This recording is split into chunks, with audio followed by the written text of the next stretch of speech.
নমস্কার এবং সকলকে স্বাগত জানাই আমাদের আজকের নতুন এপিসোডে বিনিয়োগে বসতে লক্ষ্মীর। আজ আমরা মিউচুয়াল ফান্ড নিয়ে আলোচনা করব, কিন্তু সেটা হবে সেক্টরাল মিউচুয়াল। এতদিন আমরা নানান রকম large cap, mid cap, multi cap, flexi cap, যা যা থাকে আর কি, অনেক মিউচুয়াল ফান্ডের নানান রকম যে বিভিন্ন বিভাগ আছে, বিভিন্ন সেগ্রিগেশন আছে, আমরা তাই নিয়ে আলোচনা করেছি। আজকে আমরা মূলত সেক্টরাল মিউচুয়াল ফান্ড নিয়েই আলোচনা করব। সেক্টরাল ফান্ড কি এবং কেন, কিভাবে কিভাবে কি করবেন না করবেন, কেন করা উচিত বা কেন করা উচিত নয়, সবকিছু নিয়ে আলোচনা হবে। আমাদের সঙ্গে যথারীতি রয়েছেন কৌশিক স্যার। স্যার, আপনাকে অনেক অনেক স্বাগত আমাদের শোতে। নমস্কার। নমস্কার। তো আজ আমরা সেক্টরাল ফান্ড নিয়ে আলোচনা করব। তো প্রথমে সরাসরি আমরা প্রশ্নে চলে যাই, সেক্টরাল ফান্ড কি?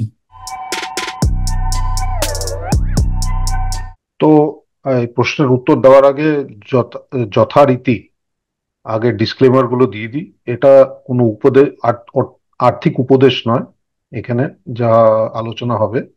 দ্বিতীয় হচ্ছে, আপনার আর্থিক উপদেষ্টা মানে ইনভেস্টমেন্ট অ্যাডভাইজার অথবা মিউচুয়াল ফান্ড ডিস্ট্রিবিউটর অথবা আপনার ট্যাক্স কনসালটেন্ট, কারোর সাথে আপনি ভালো করে একদম আলোচনা করে আপনি বিনিয়োগ করবেন। যদি নিজেও করেন, আপনি যদি কারোর থেকে উপদেশ চান, তাহলে আপনার সেবি রেজিস্টার্ড ইনভেস্টমেন্ট অ্যাডভাইজার আছে, রিসার্চ অ্যানালিস্ট আছে, মিউচুয়াল ফান্ড ডিস্ট্রিবিউটর আছে, এদের থেকে আপনি নিতে পারেন। আচ্ছা, আরেকটা জিনিস বলে রাখি, ইকুইটি ইনভেস্টমেন্ট বা মিউচুয়াল ফান্ড ইনভেস্টমেন্ট কিন্তু ঝুঁকি সাপেক্ষ। এটা কোনো রিটার্ন গ্যারান্টিড নয়। আপনার যত দীর্ঘমেয়াদী করবেন, তত আপনার রিটার্ন ভালো হওয়ার সুযোগ পাবেন, সম্ভাবনা বেড়ে যাবে। সম্ভাবনা বেড়ে যাবে। তো এই ডিসক্লেমার হয়ে গেল। এবার প্রশ্নের উত্তরটা দিই। সেক্টরাল ফান্ড হচ্ছে বিভিন্ন সেক্টরের যে কোম্পানিগুলো আছে, সেই কোম্পানিগুলোতে আপনার মিউচুয়াল ফান্ডের যে আপনার পুঁজিটা আছে, সেই পুঁজি বিনিয়োগ করা হয়। এবার সেটা হতে পারে ইন্ডেক্স সেক্টরাল ফান্ড হতে পারে, অথবা সেটা সেক্টরাল ফান্ড হতে পারে যেখানে মিউচুয়াল ফান্ড ম্যানেজার, যে ফান্ড ম্যানেজার আছে, তিনি বেছে বেছে কোম্পানিতে বিনিয়োগ করেন। মানে তার মতে যদি মনে হয় যে কোম্পানি এখন ভ্যালু কম আছে, ভবিষ্যতে ভ্যালু বাড়বে, গ্রোথ ভালো, কোম্পানির ভবিষ্যৎ ভালো, তো সেই অনুযায়ী তারা বিনিয়োগ করেন। তো এবার সেক্টর মানে কি? সেক্টর ধরে নিন, এবার দেখুন, আহ, যদি দেখেন, আমাদের ইকোনমি থেকেই এই ইন্ডেক্সে মানে স্টক মার্কেটের সেক্টর গুলো নির্ধারিত হয়। তো একটা খুব আহ, আহ, গুরুত্বপূর্ণ সেক্টর হচ্ছে ব্যাংকিং অ্যান্ড ফিনান্স সেক্টর, যেখানে যত ব্যাংক আছে, তারপর যত আপনার ধরেন মিউচুয়াল ফান্ড কোম্পানি যারা লিস্টেড আছে, যাদের বলে অ্যাসেট ম্যানেজমেন্ট কোম্পানি, হুম। তারপর যত ইন্স্যুরেন্স কোম্পানি আছে, সে লাইফ ইন্স্যুরেন্স হোক বা জেনারেল ইন্স্যুরেন্স হোক, আর যত আপনার যেরকম ফিনান্সিয়াল সার্ভিসে আপনার gold loan company, housing loan company, এগুলো যা কিছু ফিনান্স আর ব্যাংকিং নিয়ে আহ, যাদের কাজকর্ম, তাদের সেই এই সেক্টরটাকে বলে banking and financial services sector. সেরকম অন্যান্য গুরুত্বপূর্ণ সেক্টর আছে, যেরকম একটা আছে অটোমোটিভ সেক্টর, যেখানে চার চাকা দু চাকা যারা বানায়, গাড়ি, স্কুটার, মোটরসাইকেল, ইলেকট্রিক ভেহিকল, সেটা একটা অটোমোটিভ সেক্টর। আরেকটা আছে Pharma and health care sector. এবার অনেক সময় হয় ফার্মা সেক্টরটাকে আলাদা করে, যেখানে ফার্মাসিউটিক্যাল কোম্পানি যারা ওষুধ বানায়, সে হুম। জেনেরিক হোক বা ব্র্যান্ডেড হোক, তারা ওষুধ বানায়। আর আরেকটা হচ্ছে হেলথ কেয়ার সেক্টর, সেটা হচ্ছে হাসপাতাল বা হুম। হেলথ কেয়ার সার্ভিসেস, যেখানে ধরে হুম। নিন হাসপাতাল আছে বা ডায়াগনস্টিক সেন্টার আছে। যেরকম উদাহরণ দিচ্ছি, আপনার অ্যাপোলো যেরকম লিস্টেড, বা আগরওয়াল আই হসপিটাল, বা হুম। ধরে নিন কোনো ডক্টর লাল প্যাথ ল্যাব, ওটাও লিস্টেড। ফর্টিস। ফোর্টিস। তো হুম। এটাকে হেলথ কেয়ার বলে। এবার হ্যাঁ। অনেক সময় ফার্মাকে আলাদা, হেলথ কেয়ারকে আলাদা ধরা হয়, তবে একটা সেক্টর অনুযায়ী আমরা ফার্মা আর হেলথ কেয়ারকে একইভাবে ধরি আর কি। হুম। আচ্ছা, এছাড়া তথ্য প্রযুক্তি একটা বিরাট বড় সেক্টর, কেননা হুম। ওটায় আমাদের দেশের যা রপ্তানি হয়, রপ্তানির মূল্য সবচেয়ে বেশি। হুম। আইটি এক্সপোর্ট যেটাকে বলে, আইটি সেক্টর। তো তথ্য প্রযুক্তি সেক্টরে বড় বড় কোম্পানিও আছে, ছোট ছোট কোম্পানিও আছে, ঊর্ধ্বমুখী কোম্পানি আছে, মানে নতুন কোম্পানি অনেক আসছে যারা লিস্টেড কোম্পানি হচ্ছে। তো এটাকে তথ্য আইটি সেক্টর বলে। আরেকটা খুব গুরুত্বপূর্ণ সেক্টর হচ্ছে আপনার পাবলিক সেক্টর এন্টারপ্রাইজ সেক্টর, মানে সেটাকে পিএসইউ। সিপি, না ওটাকে সিপিএসই বলে, সেন্ট্রাল আচ্ছা পাবলিক সেক্টর এন্টারপ্রাইজ। আচ্ছা। ব্যাংকিং আর ফিনান্সিয়াল সেক্টরের মধ্যে একটা ছোট সেক্টর আছে, কিন্তু সেটাও গুরুত্বপূর্ণ, সেটাকে বলে PSU bank, public sector, PSU bank, public sector public sector undertaking bank. Bank. এর সিপিএসই হচ্ছে যত পাবলিক সেক্টর এন্টারপ্রাইজ আছে, ধরে নিন আচ্ছা। হ্যাল, জিআরএসি, এরকম এনএমডিসি, ভেল কোল ইন্ডিয়া, বেল whatever, বেল, যা যা ভেল, আছে। হুম। এনএইচপিসি, এনটিপিসি যত আছে, এটা একটা বিরাট বড় গুরুত্বপূর্ণ সেক্টর। তা এগুলো হচ্ছে মোটামুটি আপনার সবচেয়ে বড় সেক্টর গুলোর আমি কথা বলছি। এরপরে হুম। ছোট ছোট আরেকটু ছোট ছোট সেক্টরও আসে। আরেকটা হচ্ছে খুব গুরুত্বপূর্ণ সেক্টর, সেটা হচ্ছে এফএমসিজি বলে বা হুম। কনজামশন সেক্টর বলে, হুম। যেটা হচ্ছে আহ, আপনার হিন্দুস্তান লিভার, আইটিসি, তারপর প্রক্টর অ্যান্ড গ্যাম্বল, ম্যারিকো, ম্যারি, ডাবর, এগুলোর মতো, যেগুলো হচ্ছে টাটা। দৈনন্দিন জিনিসপত্র আমরা কিনি, যেগুলো বাড়িতে লাগে, যেটা মানে হুম। আপনার শ্যাম্পু, সাবান, তেল, তারপর রান্না মশলাপাতি, করার তেল। মশলা, হ্যাঁ, চাল ডাল যত আছে, টাটা যত। কনজিউমারের মতো কোম্পানি, এটাকে কনজাম্পশন সেক্টর বা fast moving consumer good sector বলে। হুম। আরেকটা হচ্ছে কনজিউমার ডিউরেবল সেক্টর, সেটা হচ্ছে আপনার যেগুলো বানায়, ধরে নিন lighting, TV, refrigerator, fridge, trees, হ্যান ত্যান এগুলো। এসি, এগুলো। ওয়াশিং আরেকটা, মেশিন, হ্যান ত্যান। হ্যাঁ আরেকটা সেক্টর হচ্ছে আপনার এই এনার্জি সেক্টর। এবার হুম। এনার্জি সেক্টরে খুব গুরুত্বপূর্ণ সেক্টর, কেননা দেখুন কোনো অর্থনীতি এনার্জি ছাড়া চলে না, আপনার চলে ইলেকট্রিক না থাকলে তো একেবারে। অর্থনীতি বন্ধ, তাই না? তো এনার্জি সেক্টরে অনেক রকম কোম্পানি আছে যারা তেল উৎপাদন করে, যেরকম ওএনজিসি, তেল রিফাইন করে, যেরকম ইন্ডিয়ান অয়েল বা রিলায়েন্স, হুম। হুম। তারপর যারা গ্যাস উৎপাদন করে বা গ্যাস যেটা বিক্রি করে, গেল হুম। যেরকম, বা গেল ইন্দ্রপ্রস্থ আছে, গ্যাস, অয়েল ইন্ডিয়া আছে। হ্যাঁ অয়েল ইন্ডিয়া আছে, আপনার মহানগর গ্যাস আছে, হুম। তারপর কয়লা, যেটা হচ্ছে কোল ইন্ডিয়া, কোল ইন্ডিয়া। হ্যাঁ তারপর হচ্ছে আপনার যেখানে বিদ্যুৎ উৎপাদন হয়, হুম। NTPC, NTPC. এনএইচপিসি, হুম। তারপর এনটিপিসি গ্রিন ফর হুম। যেরকম হুম। অনেক সোলার পাওয়ার কোম্পানি আছে। তারপর আপনার আছে হচ্ছে যে পাওয়ার ট্রান্সমিশন কোম্পানি, যে আচ্ছা পাওয়ার ট্রান্সমিশনের সাথে যে কোম্পানিগুলো যুক্ত, যেরকম আচ্ছা। আপনার হচ্ছে power grid corporation of India, ওটা হুম। ভারতের সবচেয়ে বড় পাওয়ার ট্রান্সমিশন কোম্পানি, হুম। ঠিক আছে? হুম। আবার পাওয়ার ট্রান্সমিশনের জন্য পাওয়ার ফিনান্স কর্পোরেশনও আছে, আচ্ছা, এগুলো সব পিএফসি। পাওয়ার সেক্টরের সাথে যুক্ত, হুম। ঠিক আছে?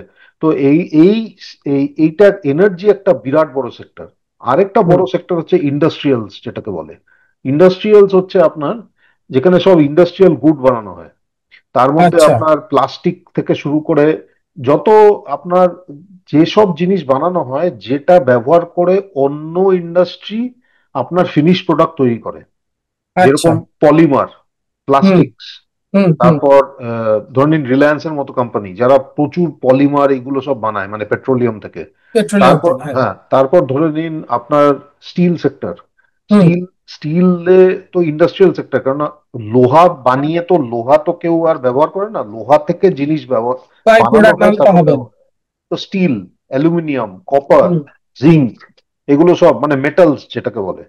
তারপর ধরে নিন আপনার আছে ইন্ডাস্ট্রিয়ালে যেগুলো মেশিনারি বানায়, লার্সন অ্যান্ড টুব্রো, এবিবি, হুম। হুম।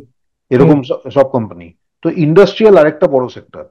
এবার এরকম আরো ছোট ছোট ছোট ছোট সেক্টর আছে, যেরকম আপনার মেটেরিয়ালস আছে, যেটার মধ্যে মানে এগুলো হচ্ছে বড় বড় সেক্টরের মানে আনুষঙ্গিক অংশ আর কি।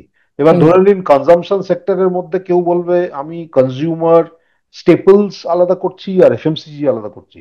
অটোমোটিভের মধ্যে কেউ বলবে আমি ইভি আলাদা করছি, আবার নন ইভি আলাদা করছি, বুঝতে হুম। পারছেন তো? তো হুম। এগুলো সব মানে এগুলো ছোট ছোট সেক্টর বানানো হয়, বাট হুম। মোটামুটি আমি যা বর্ণনা করলাম এগুলো হচ্ছে সবচেয়ে বড় সেক্টর গুলো।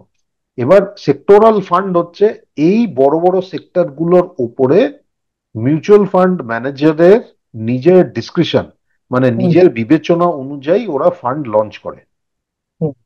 ধরে নিন কেউ ব্যাংকিং আর ফিনান্সিয়াল সার্ভিস ফান্ড লঞ্চ করলো, এটার মানে হচ্ছে যে পুঁজিটা বিনিয়োগকারী থেকে পাবে, মানে আপনি আমার মতো সাধারণ বিনিয়োগকারী, সেই পুঁজিটা একত্র করে তারপর কি করবে ওরা, দেখবে যে এই ব্যাংকিং ফিনান্সিয়াল সার্ভিস সেক্টরে ভালো কোন কোম্পানিগুলো আছে, যাদের ভবিষ্যৎ ভালো, গ্রোথ ভালো, যাদের শেয়ার প্রাইস বাড়া উচিত, তাদের হুম। মতে ওরা অনেক রকম ক্যালকুলেশন করে, রিসার্চ অ্যানালিসিস করে, এবং সেই অনুযায়ী ওদের অনুপাতে ঠিক দামে ওরা কেনে, তারপর ধরে রাখে ওটাকে, ধরে রাখে গ্রোথের জন্য।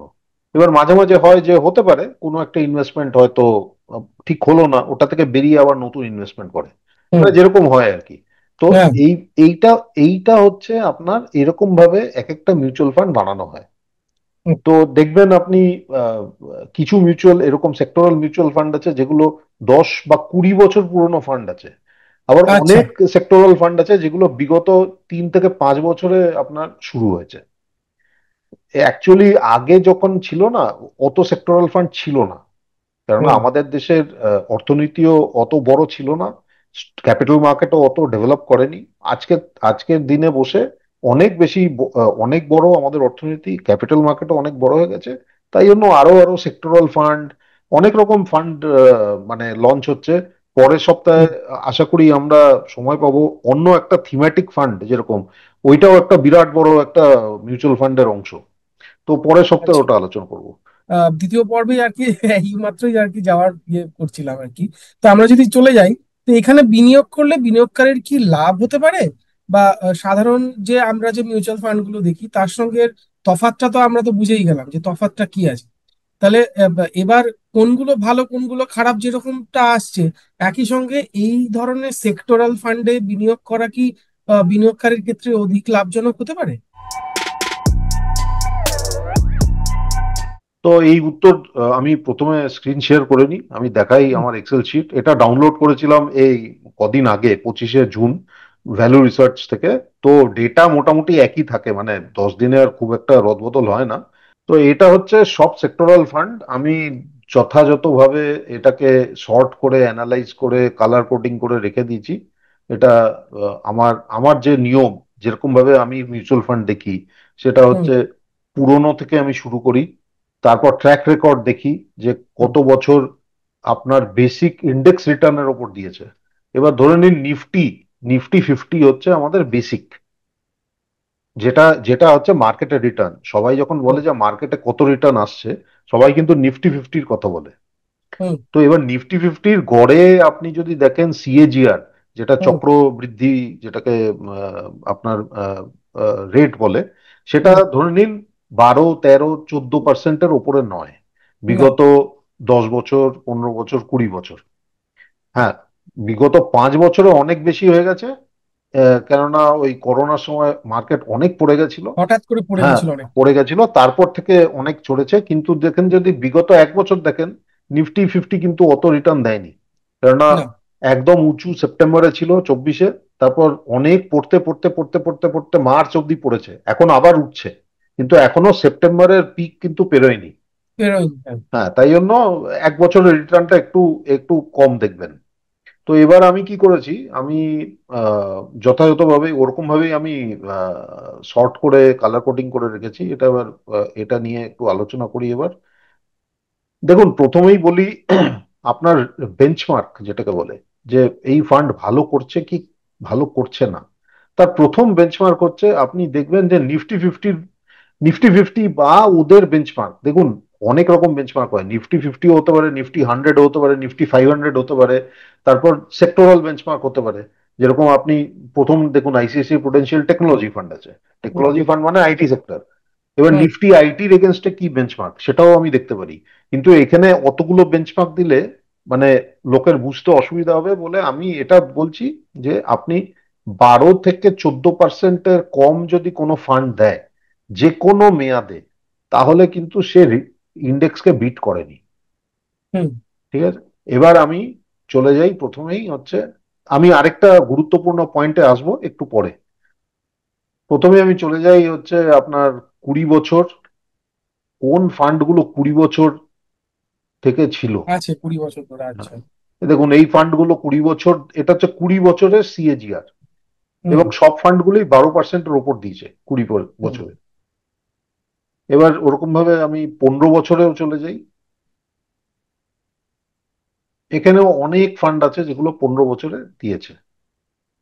আমি নামগুলো এরপরে আসবো, মানে এক একটা করে, ঠিক আছে। তারপর 10 বছরে চলে যাই, এখানেও অনেক ফান্ড আছে যেগুলো 10 বছরের উপরে, মানে 12%-এর উপরে দিয়েছে। হুম। 5 বছর 3 বছর আমি দেখছি না, কেননা 5 বছর হচ্ছে করোনার জন্য দেখবেন। এই দেখুন 5 বছরটা আমি করছি, আমার মনে হয় বিরাট না বিরাট একটাও একটা ফান্ড ফিগার আসবে। একটাও ফান্ড বাকি থাকবে, সবগুলোই পারফর্ম করেছে। সব, হ্যাঁ। হ্যাঁ। এবার মজার ব্যাপারটা দেখুন, 1 বছর, এই দেখুন 1 বছরে এরকমও প্রচুর ফান্ড আছে যেগুলো মাইনাসে আছে। নেগেটিভ দিয়েছে।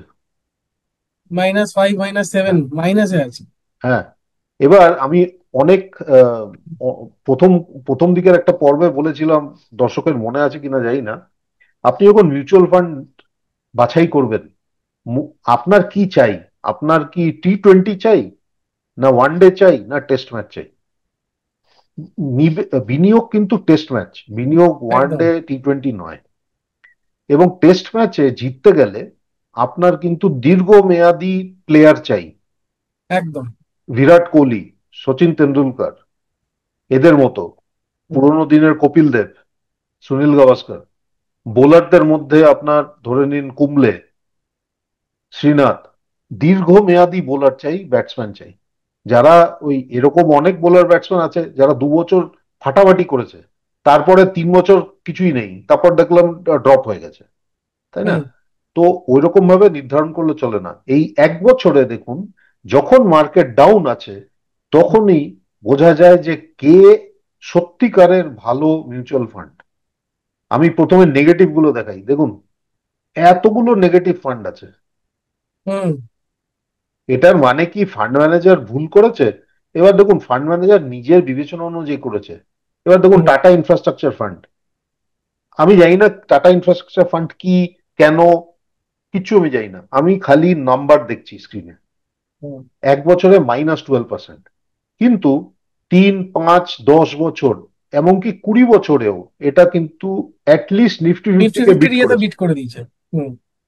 তার মানে এটা এত বছর ধরে ভালোই করছিল, কিন্তু হুম। এই 1 বছরে পুরো ধীরিয়ে দিয়েছে। তাই জন্য আমি আগে যত মিউচুয়াল ফান্ডের এরকম বর্ণনা করেছি, তখন আমি কি করতাম, আমি বলতাম আপনি 1 3 5 বছর দেখবেন না, 1 3 বছর দেখবেন না, 5 10 15 20 দেখবেন। হুম। মানে যদি সত্যি লং টার্ম চান তাহলে 10 15 20 বছর দেখুন, হুম। কেননা 10 15 20 বছরে অনেক উপর নিচ গেছে মার্কেটের। কিন্তু এখানে আমি কি করেছি, ওইসব করিনি আমি। যত আছে সব ফান্ড আমি নিয়ে নিয়েছি, নিয়ে এবার আমি দেখছি, দেখুন যে ফান্ডগুলো 12% 1 বছরে, লাস্ট 1 বছরে দিয়েছে, সেই ফান্ডগুলোই কিন্তু সত্যি অলরাউন্ডার ফান্ড।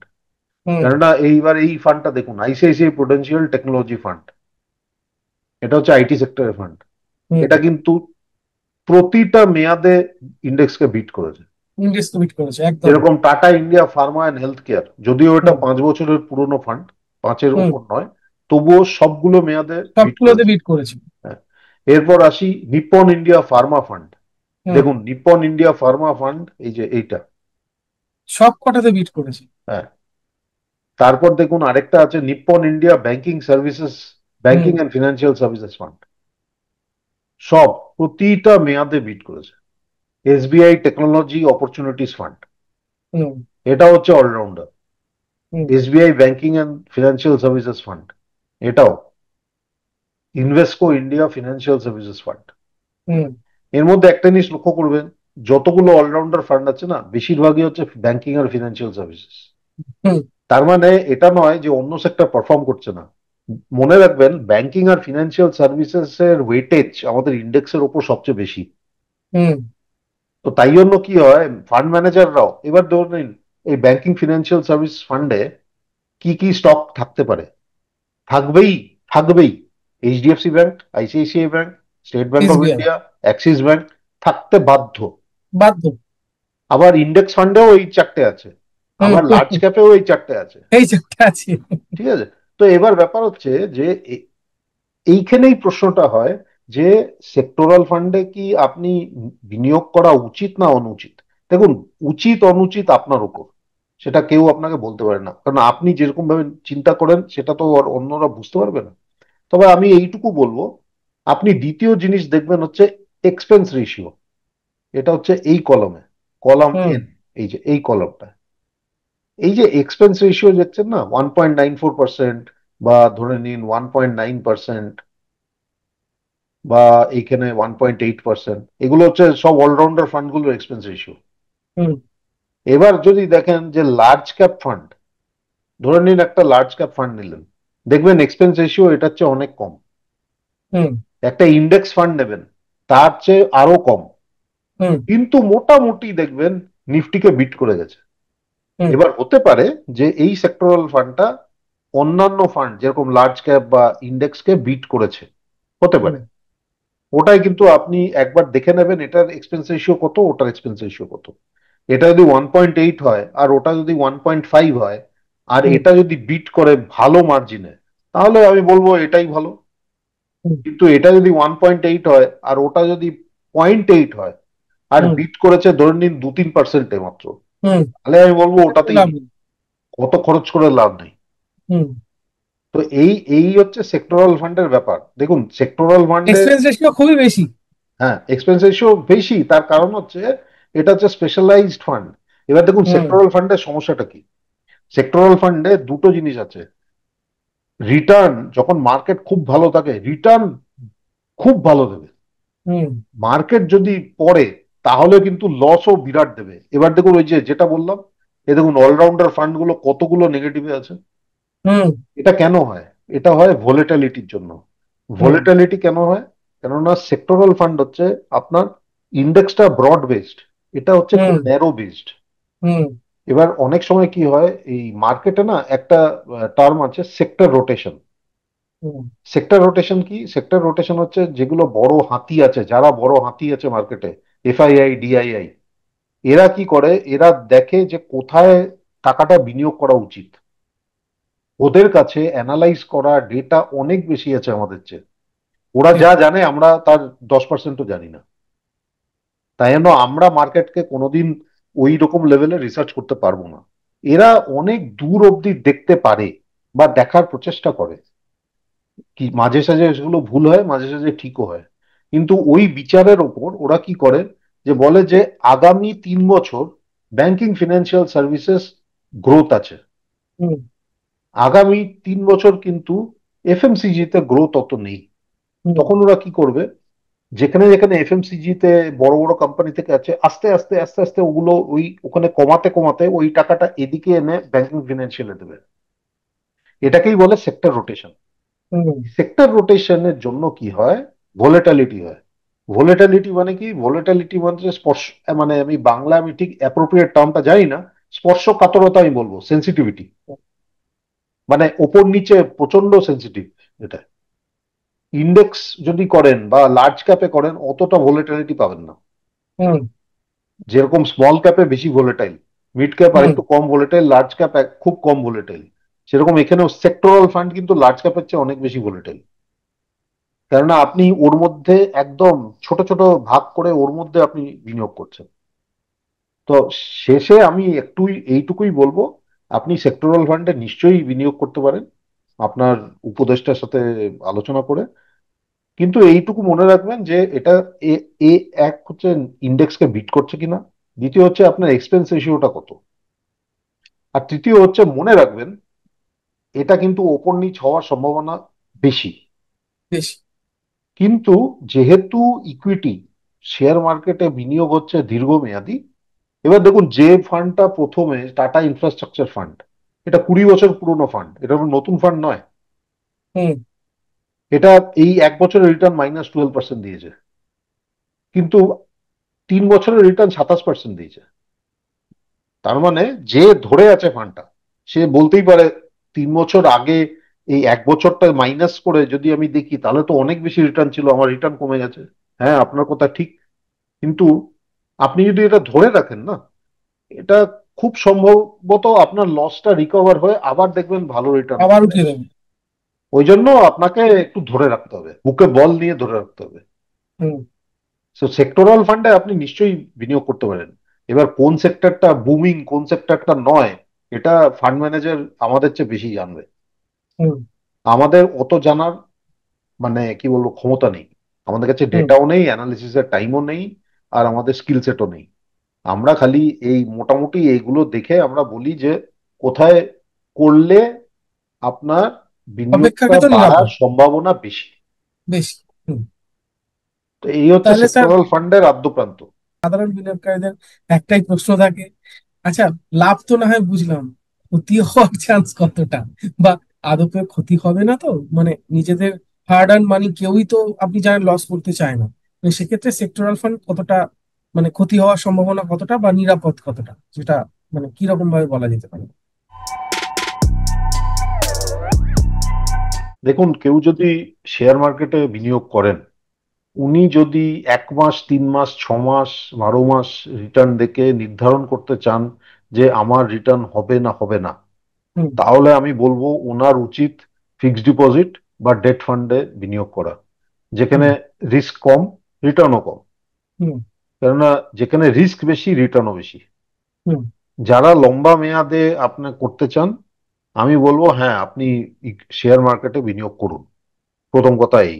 দ্বিতীয় কথা হচ্ছে, এইটুকু মনে রাখবেন যে মিউচুয়াল ফান্ডগুলো বাজারে আসে, সেগুলো কিন্তু অনেক নিয়ম কানুন মেনেই বাজারে আসে। সেবির নিয়ম আছে, তারপর নিজেদের কোম্পানির নিয়ম আছে, অনেক অডিট হয়। এটা এরকম নয় যে কেউ একটা হঠাৎ একদিন ভাবলো এটা লঞ্চ করে দিই, এটা না, ওটা সম্ভব নয়। অনেক নিয়ম কানুন ভেবেই আসতে হয়, এবং এটার মধ্যে সেফগার্ডও অনেক থাকে। তো মিউচুয়াল ফান্ড, আমি বলবো আপনি যদি শেয়ার মার্কেটে বিনিয়োগ করতে চান, তাহলে ডাইরেক্ট ইনভেস্টমেন্টের তুলনায় আমি বলবো যে আপনার মিউচুয়াল ফান্ড ডাইরেক্ট ইনভেস্টমেন্টের তুলনায় একটু বেশি সেফ। ইকুইটিতে কোনোটাই 100% সেফ নয়, 100% গ্যারান্টি নয়। ঠিক আছে? মনে রাখবেন, এককালে নিফটি 50 স্টক ছিল ইয়েস ব্যাংক, হুম। আইএলএফএস, এরকম হুম। কোম্পানি। আইএলএফএস তো ডুবেই গেল, ইয়েস ব্যাংকে তো সবাই জানে। ঠিক আছে? নিফটি 50-র কিছুদিন আগে অব্দি স্টক ছিল ইন্ডাসইন্ড ব্যাংক। হুম। ইন্ডাসইন্ড ব্যাংক এই কিছুদিন আগে অব্দি ছিল। তাই জন্য এটা নয় যে নিফটি 50 বা নিফটি 100 এর স্টক লার্জ ক্যাপ মানেই হচ্ছে খুব ভালো কোম্পানি চিরকাল থাকবে, এরকম নয়।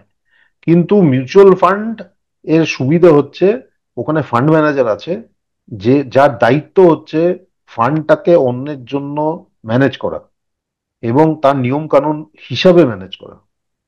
তাই জন্য আমি বলবো, আপনি যদি স্টক মার্কেটে, আপনার যদি ভয় লাগে স্টক মার্কেটে, আপনার দেখুন, ভয় যদি আপনার থাকে তাহলে আসবেন না।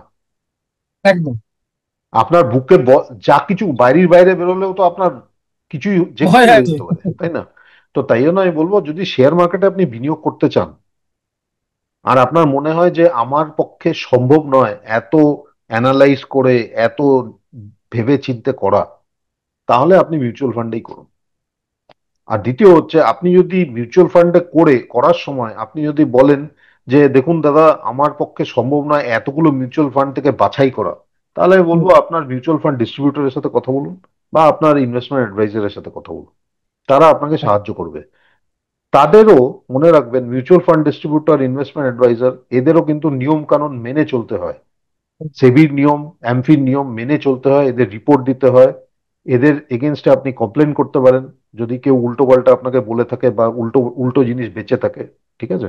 তাই জন্য এর মার্কেটে অনেক সেফগার্ড আছে। তা আমি বলবো, এত সেফগার্ড আছে, এটা তো নয় যে এটা জুয়া খেলা, এটা নয়। হুম। তো আপনি নিশ্চয়ই বিনিয়োগ করতে পারেন, কিন্তু আপনাকে ইকুইটি মার্কেটে, মনে রাখবেন, একটু লম্বা মেয়াদ যদি আপনি না দেখতে পারেন, তাহলে ইকুইটি মার্কেটে করবেন না, বিনিয়োগ করলাম। করবেন না। এইটুকু আমি বলে দিতে পারি। সেটা আপনি এফডি তে করুন বা ডেট ফান্ডে করুন, ওটাই আপনার অনেক বেশি শান্তি থাকবে।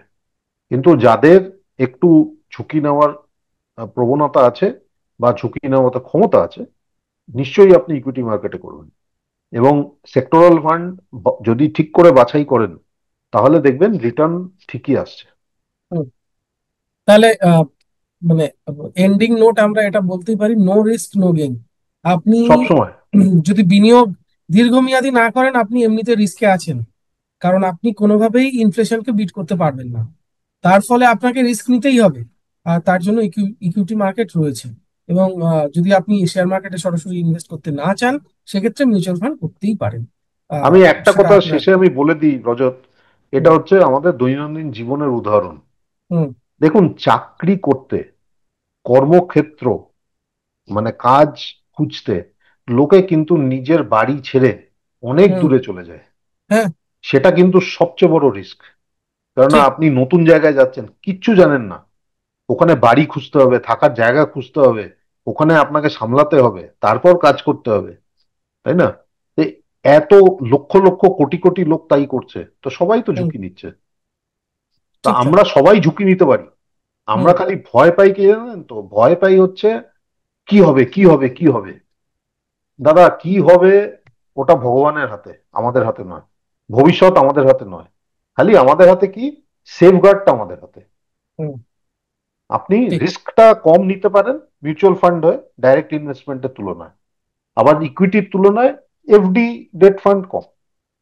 তাই no risk no return, low risk low return, higher risk high risk higher high return. Return. তাহলে আজকে আপাতত আমরা এই পর্যন্তই।